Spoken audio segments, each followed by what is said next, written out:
Hello दोस्तों, welcome to my YouTube channel legal educational notes. आज हम पढ़ने वाले हैं इंडियन कॉन्ट्रैक्ट एक्ट 1872 का पार्ट 2, जिसका नाम है consideration.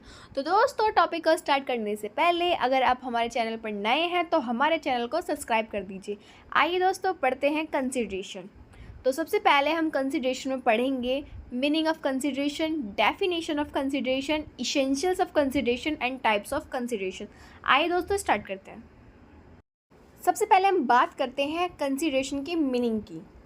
Consideration meaning is derived from the Latin Maxim's quid pro क्यो, which means something in return or some value that is given or taken. When the parties perform the offer and acceptance, then both parties should get something in return, that is the consideration. इसका मतलब ये है दोस्तों कि ये जो consideration word है वो एक लैटिन वर्ड से लिया गया है, जिसका मतलब है क्विड प्रो क्यू। इसका मतलब ये होता है कि किसी के रिटर्न में कुछ चीज़ मिलना।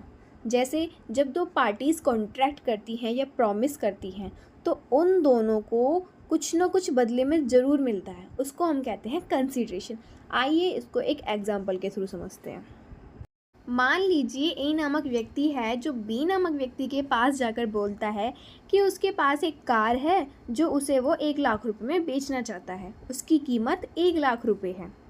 अब बी नामक व्यक्ति उस कार को 1 लाख रुपए में ख़रीदने के लिए तैयार हो जाता है। अब ए नामक व्यक्ति अपनी कार को बी नामक व्यक्ति को दे देता है।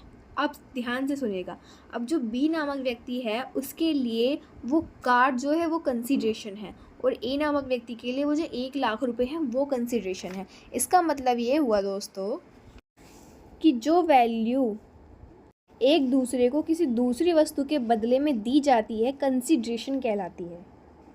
अब हम पढ़ते हैं डेफिनेशन, जो दी गई है section 2D of Indian contract act 1872 में।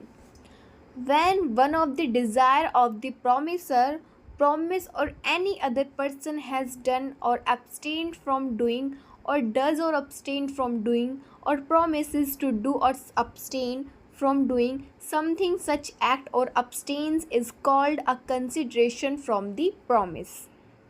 एंड अब हम नेक्स्ट पढ़ते हैं essentials elements of a valid consideration. So इसका फर्स्ट पॉइंट है consideration must be at the desire of promisor, promisee और any other person authorised by them. इसका मतलब ये है दोस्तों कि ये जो कंसिडरेशन दिया जाना चाहिए या तो प्रोमिसर के द्वारा या प्रोमिसर के द्वारा दिया जाना चाहिए या फिर अदर पर्सन के द्वारा जिनको उन लोगों ने ऑथोराइज़ किया हुआ है। आइए इसको भी एक एग्जाम्पल के थ्रू समझते हैं। मान लीजिए ए नामक व्यक्ति ने बी नामक व्यक्ति के सामने प्रपोजल रखा कि उसके पास एक मोटरसाइकिल है जिसको वो 50,000 रुपये में बेचना चाहता है। क्या वो उसको खरीदेगा?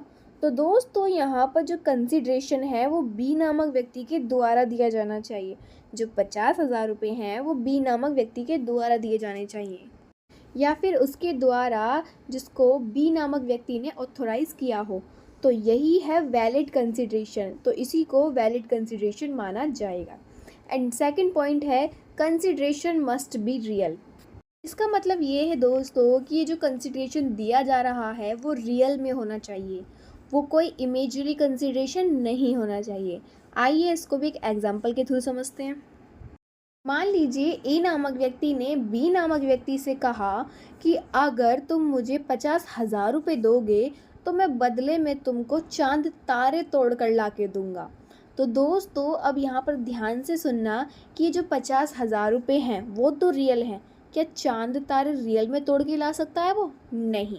तो इसलिए कंसिडरेशन रियल में होना ज़रूरी है। थर्ड पॉइंट है consideration need not to be adequate. इसका मतलब ये है कि कंसिडरेशन को एडिक्वेट होने की ज़रूरत नहीं है, कंसिडरेशन अनएडिक्वेट में भी हो सकता है। एंड फोर्थ पॉइंट है कंसिडरेशन में बी पास्ट, प्रेजेंट और फ्यूचर। यानी कि दोस्तों कंसिडरेशन पास्ट में भी हो सकता है, फ्यूचर में भी हो सकता है और प्रेजेंट में भी हो सकता है। एंड फिफ्थ पॉइंट है कंसिडरेशन मस्ट बी लॉफुल। यानी कि दोस्तों कंसिडरेशन लॉफुल होना चाहिए, अनलॉफुल नहीं होना चाहिए। आइए इसको भी एक एग्जाम्पल के थ्रू समझते हैं। दोस्तों मान लीजिए ए नामक व्यक्ति ने बी नामक व्यक्ति के साथ एक एग्रीमेंट किया जिसमें वो ड्रग्स को बेचने और ख़रीदने की बात करते हैं। तो दोस्तों यहाँ पर जो कंसिडरेशन है वो है ड्रग्स, लेकिन ड्रग्स अनलॉफुल है, इसलिए ये वैलिड कंसिडरेशन नहीं माना जाएगा। 6 पॉइंट है, consideration should not be immoral और अपोज्ड पब्लिक पॉलिसी। इसका मतलब ये है कि जो कंसिडरेशन है वो पब्लिक पॉलिसी के अगेंस्ट नहीं होना चाहिए, तभी वैलिड कंसिडरेशन माना जाएगा। तो दोस्तों यही था essential elements of valid consideration के अंदर। आई होप आपको समझ में आया होगा। एंड नेक्स्ट है टाइप्स ऑफ कंसिडरेशन, कि कंसिडरेशंस के कितने टाइप्स होते हैं। First, future consideration, past consideration, present considerations, conditional considerations, unreal considerations and illegal और अनलॉफुल कंसिडरेशन। आइए दोस्तों एक एक करके सबको पढ़ते हैं। फर्स्ट है हमारा future consideration. Future consideration is the considerations where one और more parties make a promise that the consideration is to perform in the future. तो दोस्तों फ्यूचर कंसिडरेशन एक ऐसा कंसिडरेशन होता है जिसमें एक या दोनों पार्टी कंसिडरेशन को फ्यूचर में परफॉर्म करने के लिए प्रॉमिस करते हैं। आइए इसको भी एक एग्जांपल के थ्रू समझते हैं। मान लीजिए मैं एक कार के शोरूम में गई और वहां जाकर मैंने अपनी मन पसंदीदा कार खरीद ली। अब मैंने उनको 2 लाख रुपए कैश कर दिए और मैंने उनसे कहा कि ये जो कार है मैं 4 दिन बाद अपने बर्थडे पर लेकर जाऊंगी। तो दोस्तों यहाँ पर जो कंसिडरेशन है वो है कार, और वो मैं कब लूँगी? 4 दिन बाद। तो ये है फ्यूचर कंसिडरेशन। अब हम पढ़ते हैं past consideration. General contract, the consideration should be with the contract, but in the past consideration, the act has been done already before making any promise, then is known as past consideration is the contract law, which means journal law जो कहता है कि consideration उस time perform किया जाना चाहिए जिस time contract किया जा रहा है या जिस टाइम प्रॉमिस किया जा रहा है। पर पास्ट कंसिडरेशन में क्या होता है कि ये जो एक्ट है वो ऑलरेडी हो चुका है, इसलिए इसको पास्ट कंसिडरेशन कहते हैं। आइए दोस्तों इसको भी एग्जाम्पल के थ्रू समझते हैं। मान लीजिए मैं रोड पर जा रही होती हूँ और मुझे रोड पर एक पर्स पड़ा हुआ मिला होता है, लेकिन ये पर्स किसका है मुझे नहीं पता। उसी दिन शाम के वक्त उस पर्स का ओनर मेरे पास आता है और मैं उस ओनर को उसका पर्स वापस कर देती हूँ। तो वो ओनर मुझे बदले में कुछ अमाउंट देता है। तो इसमें जो एक्ट है जो परफॉर्म किया गया था पास्ट में, लेकिन उसका जो कंसिडरेशन है वो अब मिला है, तो ये हुआ पास्ट कंसिडरेशन। एंड हम नेक्स्ट पढ़ते हैं present consideration. Present consideration is the considerations where the parties are perform their promise. इसका मतलब दोस्तों प्रेजेंट कंसिडरेशन वो कंसिडरेशन होता है जिसमें पार्टीज़ जो हैं वो कंसिडरेशन उसी के दौरान प्रेजेंट में परफॉर्म कर रही होती हैं। इसको भी एक एग्जांपल के थ्रू समझते हैं। मान लीजिए ए नामक व्यक्ति एक जनरल शॉप पर जाता है और एक ब्रेड का पैकेट खरीद कर लेके आता है। तो यहाँ पर ओनर के लिए वो अमाउंट कंसिडरेशन है और ए के लिए वो ब्रेड का पैकेट कंसिडरेशन है, और ये कब परफॉर्म हो रही है? प्रेजेंट में, तो इसलिए ये प्रेजेंट कंसिडरेशन हुआ। नेक्स्ट है conditional consideration. The conditional consideration is the consideration where one और another party imposes a request or a condition. This is called conditional consideration. का मतलब ये है दोस्तों, कंडीशनल कंसिडरेशन वो कंसिडरेशन होता है जिसमें पार्टीज़ जो हैं वो कंडीशन या रिक्वेस्ट इम्पोज करती हैं। इसको भी एक एग्जांपल के थ्रू समझते हैं। मान लीजिए ए नामक व्यक्ति बी नामक व्यक्ति के सामने एक प्रपोजल रखता है कि उसके पास एक बंगला है जो उसे वो 4 लाख रुपए में बेचना चाहता है। तो बी नामक व्यक्ति उस बंगले को ख़रीदने के लिए तैयार हो जाता है 4 लाख रुपए में, लेकिन वो जो 4 लाख रुपए हैं वो 4 इंस्टॉलमेंट में देगा।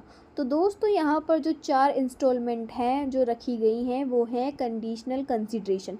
इसी को कहते हैं कंडीशनल कंसिडरेशन।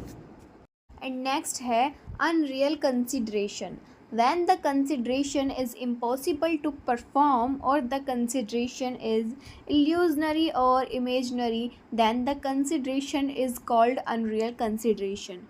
यानी कि दोस्तों यहाँ पर जो कंसिडरेशन है वो इम्पॉसिबल हो जाता है परफॉर्म करने के लिए, या वो इल्यूजनरी या इमेजनरी हो जाता है, तो उसे कहते हैं अनरियल कंसिडरेशन। इसमें एग्जाम्पल वही वाला है, चांद और तारे वाला।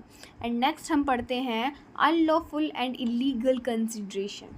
The unlawful consideration is the Indian Contract Act when the parties make the agreement with unlawful consideration that contract is an illegal contract is void contract। यानी कि दोस्तों यहाँ पर जो कंसिडरेशन है वो अनलॉफुल है, इलीगल है, तो वो कॉन्ट्रैक्ट वॉइड नहीं होगा। इसी को कहते हैं अनलॉफुल एंड इलीगल कंसिडरेशन। तो दोस्तों यही था कंसिडरेशन के अंदर। आई होप आपको ये टॉपिक समझ में आया होगा। अगर आपको एग्ज़ाम के लिए नोट्स चाहिए तो आप कमेंट में लिखकर बता सकते हैं, आपको नोट्स मिल जाएंगे, मैं आपको प्रोवाइड कर दूँगी। अगर आप हमारे चैनल पर नए हैं तो प्लीज़ चैनल को सब्सक्राइब करें, लाइक करें, कमेंट करना बिल्कुल ना भूलें। मिलते हैं नेक्स्ट वीडियो में। Bye bye.